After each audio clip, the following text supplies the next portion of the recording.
because we just came out of quarantine. Post-quarantine, there's a little bit of time that's gone by now, and certain people are starting to step up and kind of change the trajectory of their life, their business, setting a new standard. And there's also at the same time more low performers are starting to rise up at the same time, because the few of high performers that are rising up, it's causing some, what would be the right word? It's causing some disturbance in the force. Yeah, right. And there's more hate coming around, because at the end of the day, when you look at the business world today, there's somebody that I follow, and he's been talking about the last 6 months. He said that the next 12 to 36 months, there's going to be new up-and-comers that really completely change the game of business, set the new standard, people that you've never heard of, people that are maybe doing pretty decent, but they're going to come up and really make a name for themselves. And you're either going to be a part of that wave or you're not. You have a chance to jump on a train or you're going to miss it. And the ones that are missing it are what we call these low performers that will have any excuse in the book and will also try to drag high performers back down to their level, because it's either too intimidating or they're jealous, they're envious. They know that they'll never be able to get to that level of performance. And so they'll do whatever they can. And as soon as they find someone that's vulnerable to pull down, they'll immediately jump in and try to bring them down to that level. And you know what? And here's the thing. It's not even their fault all the time. Sometimes it is. Sometimes they don't even realize that they're low performers, but they don't have the mindset of thinking like, how do I become better and do better? What do I have to do to become a better person? Right. What do I have to do to become the person that I need to be in order to get the things I desire in life? Yeah, I call those individuals toxic influencers, indirectly or directly. And to your point, Sean, something you brought up, there's going to be certain individuals that rise in this time and era with the lockdowns, and now the lockdowns are getting released, and those people learned to adapt and overcome, but they had a habit. They had something that helped them get past the negative, right? Yeah. Because we can always say, I can't, and I hate that word. Well, let's look for a solution of how we can. Correct. Right? And so those individuals that found a way, they found their path, whether it be through mentorship, books, reading, self-improvement, whatever they did, they're rising to the top. Now, the toxic influencers, which we talk about, those individuals, like you said, are jealous. So they're the crabs in the crab pot. You know that analogy? You're trying to get out of the crab pot. We're all trying to go to the next level. And let me pull you down because I'm jealous and envious. Right. And it's very cancerous. And so we talked about that the other day.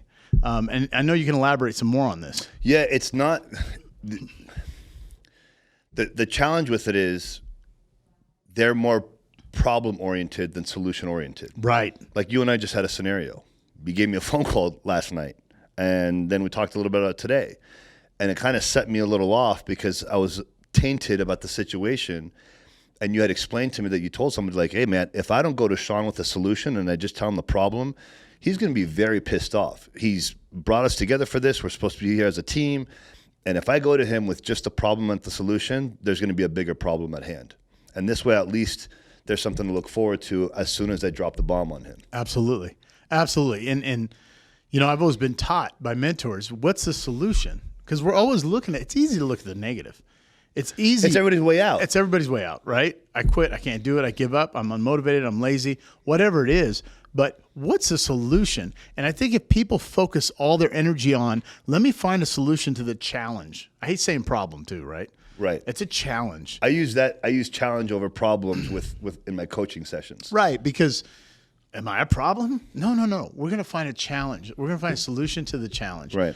And I think what happens is when people's emotions kick in, they get upset. It's, oh, I got this problem. No, you're getting in the way of yourself. Right. Right? Woosah, right? You know, let's talk about it. So when I came to you, like you said, it's like, okay, Dav, we've been here before. We've been here many times. What's the solution? Sean, here's the challenge. Here's the possible solution. Let's talk about it. Yeah. Right? And we overcame. And it made the day even more exciting. Right?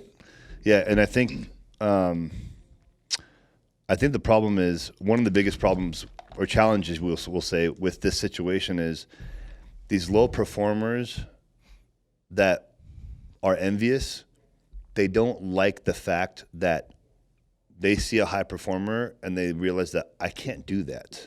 Well, the reality is they can. They can. But they lack belief that either I can do that or they don't want to do that. Because, like I started 4 a.m. Club almost 2 years ago. What is that? 4 a.m. Club is, most people think it's just some workout thing. Right. 4 a.m. Club is getting up at 2 or 3 in the morning and kicking your day off right. It's about starting your day. For me, my order is I wake up in the morning, I go over my prayers of gratitude and the things I'm grateful for in life, what I'm grateful for the people that are in my life, the successes and abundances that I've had in my life. And then from there, like I said, I just count my blessings, go downstairs, I read my books, whatever book I'm on, and then I'll go over some client emails and text messages to respond to. It's my quiet time. That's the Right. whole intention of waking up that early. It's quiet. No one's awake. No one's going to bother me. No one needs my attention right now. I get to give that intention 100% to myself. But you mentioned earlier that it's not just about nobody's there. There's something that happens magical at that time of the day or the early morning that there's like a, I don't know what you want to call it, but Energy. like a energy where it's everybody's silent. The energy in the universe is, it's at a higher frequency because there's less people vibrating at that time. Less noise. Right. Not necessarily noise you hear, but less crap. Correct. So by that allows you to operate at a higher level and kind of start setting your brain up for the day. And so with less distractions going on at the same time, you get to prepare your day with a stack of wins before the day even gets started. So for me, when I wake up at 2 in the morning, by the time most people wake up at 7 or 8 o'clock, I've already had a full day of their full day before they wake up. This guy, Right? He's texting me at like 5, 6 in the morning, and I'm waking up with where's my glasses? He's ahead of it, but he's motivating me. I do the opposite, but again, I'm going to try his way because I'm a person that's like a sponge. Right. Hey, this works, but what if Sean's way works better? I'm not the negative guy. I'm the burn the midnight oil guy, but then I'm like, But I used to be that way. Right. And your way might work better for me. So why not I try that? If it doesn't, I go back instead of saying, nah, that doesn't work. It'd be silly to say it doesn't work without even trying it. 'Cause Exactly. You know how many people have said it doesn't work? Well, here's the thing. If you try it once here, once there, it's not going to work. It's not meant for that. It requires, just like anything, let's even take working out.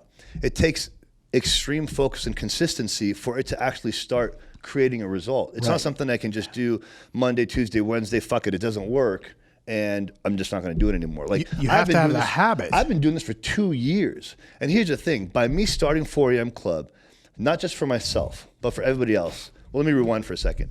But then as I get my day ready, 3:30 rolls around, I drive to the gym. That whole 30-minute drive, there's literally like 2 cars on the road. So I get to still be in my mental game, preparing myself for the day, developing a mental edge over everybody else because I'm already ahead of the grade.